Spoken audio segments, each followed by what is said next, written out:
The first National Coming Out Day was in 1988. They called themselves the invisible minority. But this morning, gays and lesbians in Tucson were very visible when they hit the streets to celebrate National Coming Out Day. 25 years later, students not yet 25 years old share their stories of coming out as gay and lesbian. She was kind of like saying, "Are you sure this isn't a choice? Or are you sure you haven't met the right girl yet?" So I was just like, "No, I'm gay, Mom." Derek Beckford is a senior at NMSU. When I came out to my dad, it wasn't as great. He pretty much told me, you can't talk about this stuff with me because I'll feel uncomfortable. So, don't bring up any boyfriends to me. Like, don't talk about any kind of gay issues with me. After 2 years and therapy sessions, things improved. He's like, this is normal and this is who you are. So, I'm coming to terms with it. And now he's getting much, much better.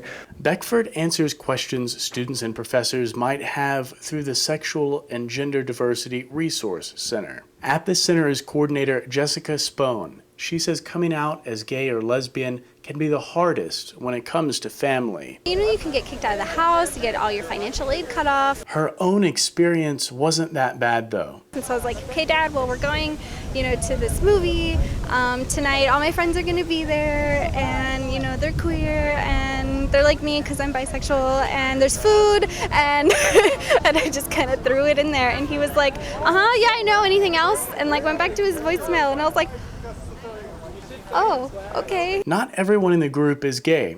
Brandon Wise is a straight ally. He's someone who supports the group but doesn't identify as gay, bisexual, or transgender. There's a weird stigma that you can't hang out across those boundaries, but I think that's the main thing of what being an ally is about, is that you don't see the boundaries.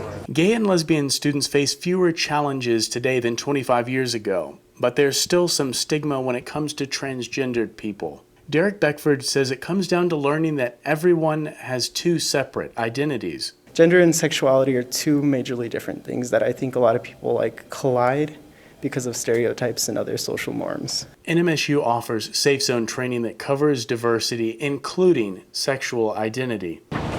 Once faculty and staff have taken the Safe Zone training, they can put signs up in their office to show that their office is a safe zone. The training sessions are offered throughout the year. The Sexual and Gender Diversity Resource Center is on NMSU's campus in Regents Row, room E200.